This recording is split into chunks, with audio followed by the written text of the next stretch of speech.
Good morning बच्चों today will start the illustration 66 part B. क्योंकि 66 के दो पार्ट हैं। कल मैंने पार्ट ए करा दिया था, आज हम पार्ट ए मैंने कल करा दिया था, पार्ट बी करेंगे। देखना इसके अंदर एक कुछ लोन की अमाउंट है, उसका डिस्कस करेंगे हम। ठीक है, ध्यान से देखना।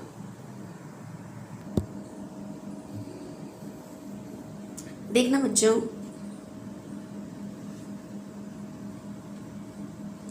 X and Y are in partnership, sharing profit in the ratio of 5:3.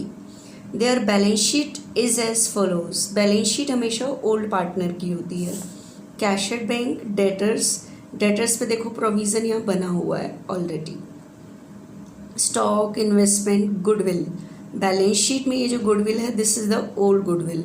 New partner के आने से पहले इसको राइट ऑफ करना पड़ेगा। आपको ध्यान होगा जब हमने छोटे छोटे क्वेश्चंस किए थे गुडविल के, वहाँ होता था goodwill appear in the books, तो मैं कहती थी ये ओल्ड गुडविल है, न्यू पार्टनर के आने से पहले इसको ओल्ड पार्टनर ओल्ड रेशियो में राइट ऑफ कर देंगे। अब कहेगा नहीं गुडविल दिखाई हुई है, देखो दिखाई हुई है, this is the old goodwill. Plant, creditors, workmen compensation reserve, Jades loan. बच्चे इस टाइम पार्टनर सिर्फ दो हैं, जेड एक आउटसाइडर है। आउटसाइडर ने बिजनेस को लोन दिया हुआ है, लोन बिजनेस की लायबिलिटी होती है, इसलिए लोन दिया हुआ है, जेड का लोन है। कैपिटल सिर्फ एक्स और वाई की है, पार्टनर एक्स और वाई हैं। Z is admitted into the partnership on the following terms. इन्होंने जेड को इस टर्म पे एडमिशन दिया है। The new profit sharing ratio will be 4:3:2 between X Y Z. अब उसके बाद है जेड्स loan should be treated as his capital. Z के लोन को उसकी कैपिटल मानना है। अभी बोर्ड पे बताती हूँ इसका meaning. Goodwill of the firm is value 27,000। बच्चे फर्म की गुडविल का वैल्यूशन इतना किया गया है, जिस भी मेथड से किया गया है, लेकिन कहीं नहीं लिखा हुआ गुडविल कैश आई।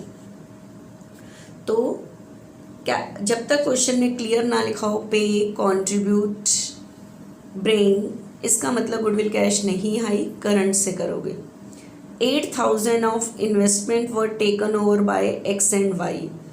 8,000 की इन्वेस्टमेंट किसने ले ली है, एक्स और वाई ने, in their profit sharing ratio. Stock be reduce by 10%, stock 10 से कम हो गया है। Provision for doubtful debt should be 5% on debtor. Provision कितना होना चाहिए, डेटर पे 5% होना चाहिए। And provision for discount on debtor 2% should also be made. Discount के लिए भी प्रोविज़न बनाना है। The liability of the workmen compensation reserve determine 15। कितने की लायबिलिटी क्रिएट हो रही है, 15 से। X is to withdraw 6,000 in cash, x 6,000 cash withdraw करेगा। Give journal entry, record the transaction, entry करनी है और ओपनिंग बैलेंस शीट बनानी है। बच्चे अब मेरी बात को ध्यान से सुनो। इस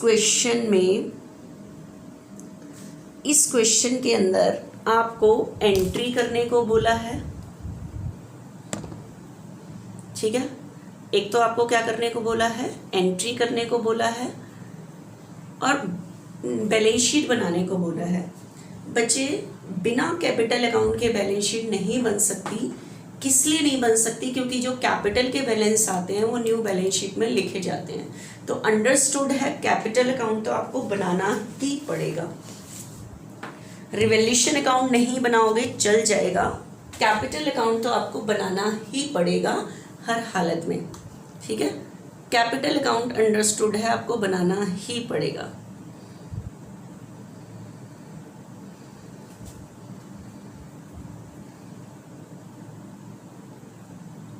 वो अंडरस्टूड है आपके लिए, ठीक है।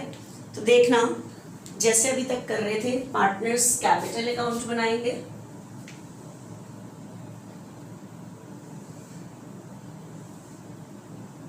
एक्स वाई जेड का, क्योंकि बैलेंस शीट बनाने को कही है।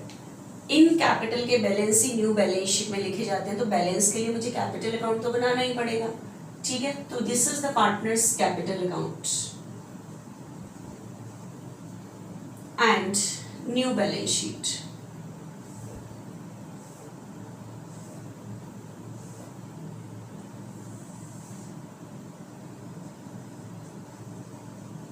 बैलेंस शीट एज एट, कौन सी डेट को एडमिशन दिया है, डेट गिवन नहीं है, ठीक है, कोई बात नहीं, छोड़ देना ऐसे ही, एसेट्स लायबिलिटी लिख देना, साइड में जनरल एंट्रीज, ठीक है, एक्स वाई जेड।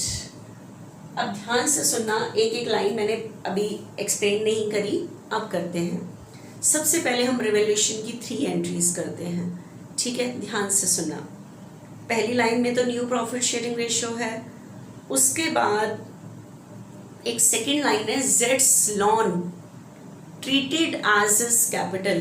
ध्यान से सुनना, आपके पास जो ओल्ड बैलेंस शीट गिवन है, जेड्स लॉन है 30,000। अब एक चीज बताओ, ये जो जेड है, ये जेड ने बिजनेस को लोन दिया हुआ है, तो ये बिजनेस की लायबिलिटी है, उसने जेड को ये पैसे वापस करने हैं। आपको पता है क्वेश्चन में है कि हमने जेड को ही एडमिशन दिया है। अब मेरी बात को ध्यान से सुनो, ये जो बिजनेस की लायबिलिटी है, हम जेड को ये लोन वापस करें और वो बिजनेस में फिर कैपिटल लेकर आए, तो ये कहा गया कि जेड ने जो कैपिटल लानी थी ना बिजनेस में, जो इसने ये लोन दिया हुआ है, इसको ही कैपिटल मान लो। जेड ने जो ये बिजनेस में लोन दिया हुआ है is treated as his capital, उसे कैपिटल लाने की जरूरत नहीं है, जो उसने लोन दिया हुआ है उसे ही कैपिटल मान लो, कि जेड ने ये जो बिजनेस को लोन दिया हुआ है इसे ही उसकी कैपिटल मान लो। वर्ड लिखा हुआ है जेड्स loan should be treated as his capital. तो कैसे मानोगे, बताओ, लोन का कौन सा बैलेंस है, क्रेडिट, डिक्रीज पे डेबिट, लोन को खत्म कर दो और इसे ट्रांसफर कर दो कैपिटल में, मतलब इसकी कैपिटल मान लो। आप ये देखो, ये बिजनेस में कैपिटल लाता है, एंट्री होती कैश अकाउंट डेबिट टू जेड्स कैपिटल, लेकिन ये कैश नहीं लाया है, जो इसका लोन है इसको ही कैपिटल मान लिया गया, मतलब लोन जो क्रेडिट था ये डिक्रीज पे खत्म होने के लिए डेबिट हो गया और ये अब इसकी क्या बन गया, कैपिटल बन गया। तो ये जेड के लोन को उसकी कैपिटल मानने की एंट्री है, ठीक है। अभी इसका अफेक्ट तो बाद में आएगा, क्योंकि अभी तो हमें कुछ आगे की और चीजें करनी है। देखना, goodwill of the firm is valued, ये भी अभी बात की बात है। 8,000 की इन्वेस्टमेंट एक्स और वाई ने ले ली, ये भी बात की बात है। अब हम 5th पॉइंट से रिवैल्यूएशन स्टार्ट होता है, वो ध्यान से देखना। Stock is reduce by 10%। Stock कितने से रिड्यूस हो गया, 10%। स्टॉक की वैल्यू कम होना, लॉस, लॉस रिवैल्यूएशन के डेबिट में, ठीक है। तो आपको अपनी एंट्री में रिवैल्यूएशन को डेबिट रखना है, तो revaluation account debit to stock. Check करो स्टॉक अंदर कितने का दिया हुआ है, 56 का 10%, 5600। अभी टोटल लॉस इसमें लिख दूंगी, एंट्री एक साथ करेंगे। Next, provision for doubtful debt should be made 5% on debtor. Provision कितना होना चाहिए, डेटर पे 5% होना चाहिए। अब ध्यान से सुनना, आपके पास जो ओल्ड बैलेंस शीट है, ये चीज है ओल्ड बैलेंस शीट में 1800, यही दी हुई है ना, यस, 38,200 ओल्ड बैलेंस शीट में ये सिचुएशन है। अब वो कह रहा है कि जो प्रोविजन है ना वो डेटर पे 5% होना चाहिए। बच्चे ये बेड डेट्स नहीं है, ये प्रोविजन है, ठीक है। प्रोविजन बनता है बेड डेट्स लेस करने के बाद, तो इस टाइम बेड डेट्स तो है नहीं, तो प्रोविजन एक्चुअल डेटर पे ही बनेगा। अगर बेड डेट्स होते तो पहले बेड डेट्स लेस करते फिर प्रोविजन बनाते। तो अब जो प्रोविजन बनाने को कह रहा है वो एक्चुअल डेटर पे बनाओगे। 40 पे डेटर पे 5% होना चाहिए, इतना होना चाहिए, मतलब 40 पे 5% 2000 होना चाहिए, तो 2000 होना चाहिए। तो बताओ 40 पे ऑलरेडी कितना बना हुआ है ओल्ड बैलेंस शीट में 18, और अब होना चाहिए 2000। तो आपको ये प्रोविजन कितने से बढ़ाना है, 200 से बनाना है, 200 से बढ़ाना है, क्योंकि 40 पे 18 तो ऑलरेडी है, तो 40 पे 5% मतलब 2000 होना चाहिए टोटल। तो आपको प्रोविजन कितने से और बढ़ाना है, 200 से। और प्रोविजन बढ़ाना आपके लिए लॉस है, क्यों? अगर आप इसको 2000 कर दोगे तो ये डेटर कम हो जाएंगे। तो प्रोविजन बनाना और प्रोविजन बढ़ाना दोनों लॉस है, क्योंकि ये डेटर को डिक्रीज करते हैं, लेकिन 200 से बनाना है। और प्रोविजन लॉस है, लॉस रिवैल्यूएशन के डेबिट पे, तो revaluation account debit to provision for doubtful debts 200। ठीक है, अब मेरी बात को ध्यान से सुनना बच्चे। प्रोविजन बनते हैं लॉसेस को कवर करने के लिए। ठीक है, हमें पता है जिन डेटर के बैड होने के क्या हैं चांसेस, तो आपको पता है 18 पहले से था, 2 आपने और बना लिया, तो टोटल 2000 बन गया। तो अब मुझे बताओ डाउटफुल डेट्स लेस करने के बाद जो ये डेटर्स आते हैं ये गुड डेटर्स होते हैं। अब बिजनेसमैन को लग रहा है कि ये जो गुड डेटर्स हैं मुझे इनको डिस्काउंट देना पड़ेगा, तो डिस्काउंट देना भी लॉस होता है क्योंकि ये मेरे डेटर को डिक्रीज करता है। तो एक समझदार बिजनेसमैन वही है जो हर लॉस के लिए पहले से ही अरेंजमेंट करके चलता है। तो वही एक और लॉस का प्रोविजन और बनाया गया है कि ए provision of discount on debtor 2% should also be made. 2% का प्रोविजन डिस्काउंट का और बनाना है। ठीक है, और वो बनता है गुड डेटर्स पे, क्योंकि हम डिस्काउंट सबको नहीं देंगे, डाउटफुल डेट्स लेस करने के बाद गुड डेटर्स को देते हैं। तो डाउटफुल डेट्स लेस पूरे लेस करने के बाद गुड डेटर्स आए 38, तो 38 पे 2% का प्रोविजन बनाना है 760। और ये भी प्रोविजन फॉर डिस्काउंट के नाम से डेटर में से ही लेस होता है, तो ये प्रोविजन भी मेरे डेटर को डिक्रीज करता है। डाउटफुल डेट्स भी, प्रोविजन फॉर डिस्काउंट भी डेटर को ही डिक्रीज करता है, तो ये भी मेरे लिए लॉस है 760 का, लेकिन ये बनेगा गुड डेटर्स पे। ठीक है, तो 760 से डेटर डिक्रीज हो रहे हैं, तो ये भी मेरे लिए लॉस है, लॉस रिवैल्यूएशन के डेबिट में। ठीक है, तो एंट्री मेरे पास क्या बन रही है बच्चे? Revaluation account debit to provision for discount 760। ठीक है, आगे चलना। The liability of the workmen compensation reserve was determined to ₹15। कितने से लाइबिलिटी क्रिएट हो रही है? 15। चेक करो मेरे पास अंदर रिजर्व है कितने का बच्चे। इस बार रिजर्व है टोटल 12,000, और वर्कर की जो लाइबिलिटी क्रिएट हो रही है वो कितने से हो रही है? 15, और हमारे पास रिजर्व कम है। तो इस सिचुएशन में क्या करना है, ध्यान से सुनना, इस एंट्री में मत करना, अलग से करना। Workmen compensation reserve account debit 12,000 है। ठीक है, लेकिन इस बार जो हमारी लायबिलिटी क्रिएट हो रही है क्लेम की वो 15 से क्रिएट हो रही है। ठीक है, तो ध्यान से देखना। तो वर्कर को देने तो उतने ही पड़ेंगे जितना का लायबिलिटी क्रिएट है। तो क्लेम फॉर वर्क्समैन कंपनसेशन 15। तो अब मुझे बताओ रिजर्व मेरे पास कितने का है? 12, और क्लेम कितने का है? 15। तो 3000 से लायबिलिटी इंक्रीज हो रही है जिसके लिए मेरे पास रिजर्व नहीं है। तो लायबिलिटी इंक्रीज होना मेरे लिए लॉस, 3000 का एक्स्ट्रा लॉस हो रहा है। तो ये इस केस में आप रिवैल्यूएशन में डाल दोगे। डिस्ट्रीब्यूट कुछ भी नहीं हुआ क्योंकि रिजर्व कम है, लायबिलिटी ज़्यादा है। ये जो वर्कर को हमने देने हैं ये न्यू बैलेंस शीट में 15,000 आएंगे, क्योंकि जितना क्लेम होता है उतने पैसे हमें वर्कर को देने पड़ते हैं। तो इस एंट्री का इफेक्ट ये आएगा। ठीक है, आगे चलना। उसके बाद है बच्चे X is to withdraw 6,000 in cash. ये भी बात की बात है जब विड्रॉ की एंट्री करेंगे। तो मेरे ख्याल से हमने रिवैल्यूएशन पूरा कर लिया। ठीक है, रिवैल्यूएशन 6560, नरेशन लिख लेना। Loss due to decrease in the value of asset and making a provision बनाने की वजह से और स्टॉक डिक्रीज की वजह से। ठीक है, claim for workmen compensation is determined 15, इसकी भी नरेशन लिख लेना। तो टोटल लॉस मेरे को बच्चे हो रहा है 9560। देखो रिवैल्यूएशन ये भी यहाँ डेबिट हो रहा है, 3 का लॉस यहाँ, 6560 और 3000 का यहाँ। तो टोटल डेबिट हो रहा है मतलब टोटल लॉस, क्रेडिट हुआ ही नहीं है, तो पूरा लॉस हुआ। लॉस को कौन बांटेंगे? ओल्ड पार्टनर ओल्ड रेशियो में। तो third entry X capital account debit, Y's capital account debit to revaluation 9560। Old ratio कितनी है बच्चे क्वेश्चन में 5:3, तो 5:3 में बांट लेना है ये आप ओल्ड रेशियो में 5975 3585, ठीक है। Loss transfer to old partners capital account in old ratio, तो ये रिवैल्यूएशन अकाउंट की 3 एंट्री हो गई, ठीक है।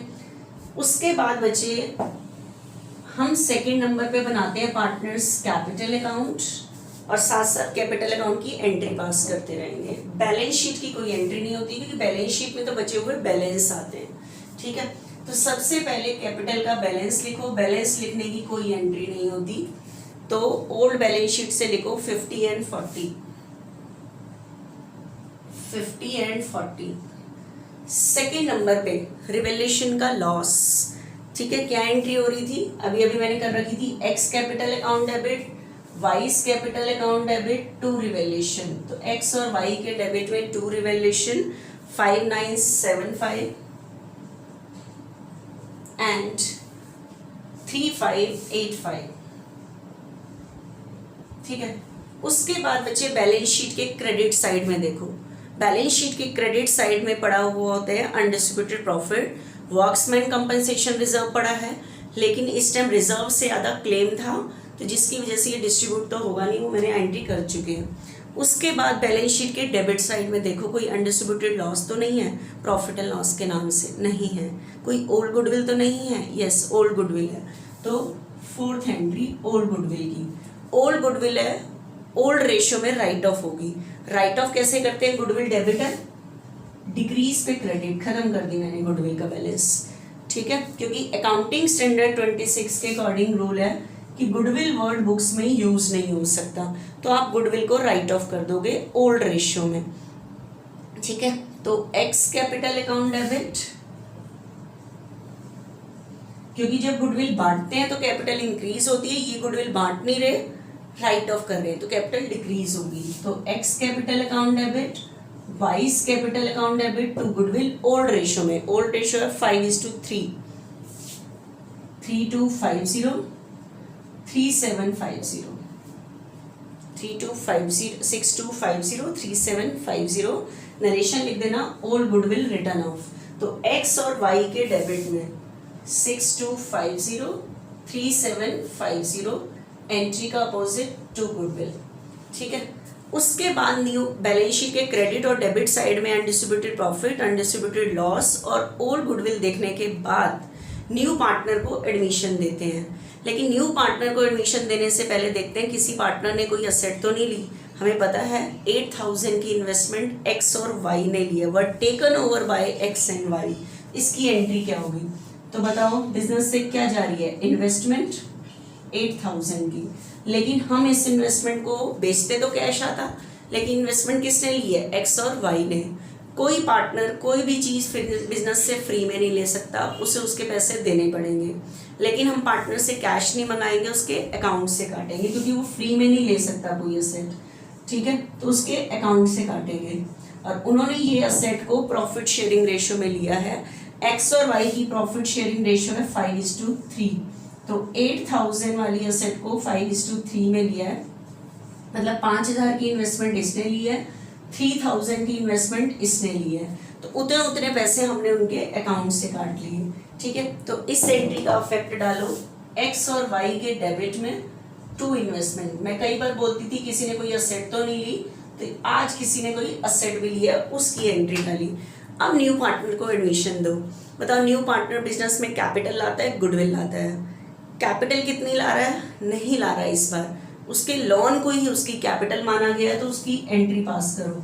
जेड्स लोन क्रेडिट है, डिक्रीज पे डेबिट, तो जेड का लोन जो 30 है ना, उसको ही उसकी कैपिटल माना गया है, तो टू जेड्स कैपिटल। नरेशन यही लिख देना, जेड्स loan treated as his capital, तो लोन जो है अब वो कैपिटल बन गया, तो इसे लोन का बैलेंस खत्म, क्रेडिट था, डिक्रीज पे डेबिट ट्रांसफर कर दिया, लेकिन इसकी पोस्टिंग करो। जेड्स कैपिटल एंट्री में क्रेडिट है, तो जेड्स कैपिटल के क्रेडिट में अभी तक लिखते थे बाय कैश, लेकिन एंट्री का अपोजिट बताओ क्या है, बाय जेड्स लोन। अब ये मत क्या देना लॉन का बैलेंस बचेगा, लॉन मेरे पास क्रेडिट था, ये खत्म होने के लिए डेबिट हो गया, बैलेंस खत्म। ठीक है, अगर हम ऐसे ही लॉन यूज करते हैं तो उसका बैलेंस बचता है। उसके बाद गुडविल, बताओ क्वेश्चन में फर्म की गुडविल कितनी है 27, और कोई पार्टनर पूरे फर्म की नहीं देता अपने शेयर की। Z का शेयर है बच्चे 2/9, न्यू रेशो से लिया, न्यू रेशो है 4:3:2, तो यहां से Z का शेयर 2/9 6,000, और कहीं नहीं लिखा हुआ Z गुडविल कैश लाया, तो उसके अकाउंट से काटोगे। कौन से अकाउंट से? करंट अकाउंट से। करंट अकाउंट से काटेंगे तो करंट अकाउंट डिक्रीज होगा, डिक्रीज पे डेबिट, तो उसके शेयर की गुडविल है 6, लेकिन मिलेगी किसको? ओल्ड पार्टनर को सेक्रीफाइसिंग रेशियो में। ठीक है, तो X और Y को मिलेगी 2X capital 2Y's capital sacrificing ratio में। तो अब मुझे इसके लिए चाहिए होगी बच्चे सेक्रीफाइसिंग रेशियो।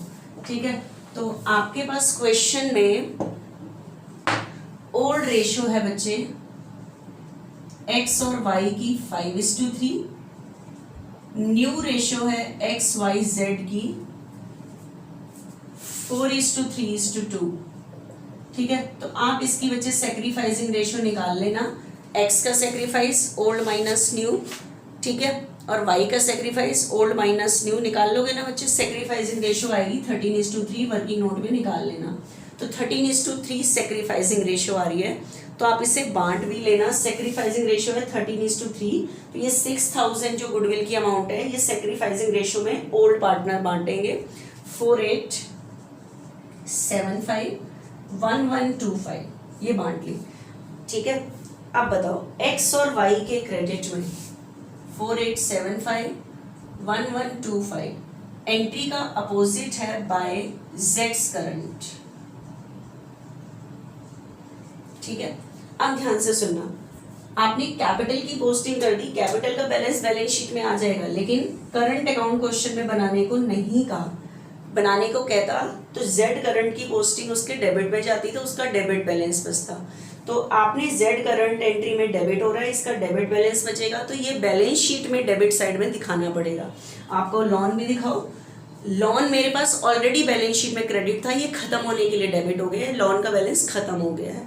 Z करंट मैंने ऐसे ही यूज किया है, तो इसका बैलेंस बचेगा डेबिट बैलेंस, और न्यू बैलेंस शीट में आपको दिखाना पड़ेगा।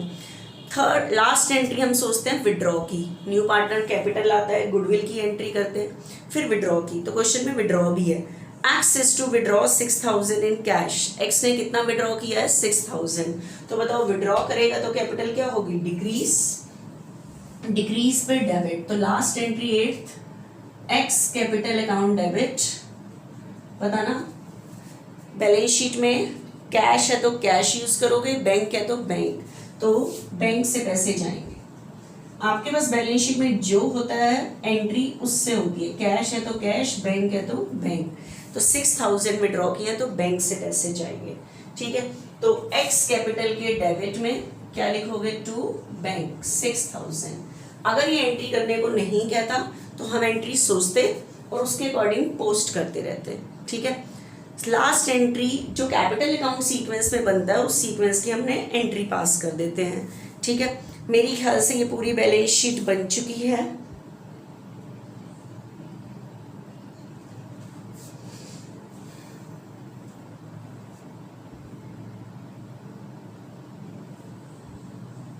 यस, पूरी बन चुकी है। ठीक है, उसके बाद इस अकाउंट को हम क्लोज करते हैं बच्चा। टोटल करना, टोटल करना, यहाँ पे बैलेंस बचेंगे, बैलेंस निकालने आते हैं ना, यहाँ बैलेंस निकाल देना, और ये न्यू बैलेंस बैलेंस शीट में आएंगे। ठीक है, अब आपने बनानी है ओल्ड बैलेंस शीट को देखते हुए बैलेंस शीट। बैलेंस शीट में सबसे पहले है बच्चे कैशड बैंक, कैशड बैंक। चेक करो आपके पास बैंक का बैलेंस 15,800 है। मैंने कैश और बैंक के बैलेंस के लिए कहा था न्यू पार्टनर पे पहुंचो, न्यू पार्टनर कैपिटल आता है गुडविल। बच्चे इस बार कैपिटल भी नहीं लाया हो, उसके लोन को ही उसकी कैपिटल मान लिया गया है, तो बिजनेस में कैश तो आया ही नहीं है। देखो एंट्री क्या हुई थी, जेड्स लॉन टू जेड, वैसे कैपिटल आती थी, एंट्री होती थी कैश अकाउंट डेबिट टू जेड्स कैपिटल, तो मैं कहती थी बिजनेस में कैश आया, लेकिन इस टाइम नहीं आया, जो उसने ऑलरेडी लोन दिया हुआ था उसको ही कैपिटल मान लिया, तो कैपिटल की वजह से कैश नहीं आया, प्लस गुडविल भी कैश नहीं आई, ठीक है, तो कुछ नहीं आया। लेकिन किसी ने विड्रॉ तो नहीं किया, यस 6000 विड्रॉ किए हैं, ठीक है, तो 9800 मेरे पास बैंक का बैलेंस बचेगा, ठीक है। बैंक के कैश के बैलेंस के लिए न्यू पार्टनर पे पहुंचना है, वो लेकर आता है और विड्रॉ देखना है उसका, उसके लिए पूछना है, ठीक है। उसके बाद बचे डेटर्स, डेटर्स मेरे पास ऑलरेडी है 40 लेस प्रोविजन कितना था टोटल 2, ऐसे करके दिखाना है 38, और नेक्स्ट प्रोविजन कौन सा था, प्रोविजन फॉर, ये प्रोविजन फॉर डाउटफुल डेट्स था और ये प्रोविजन फॉर डिस्काउंट था 760,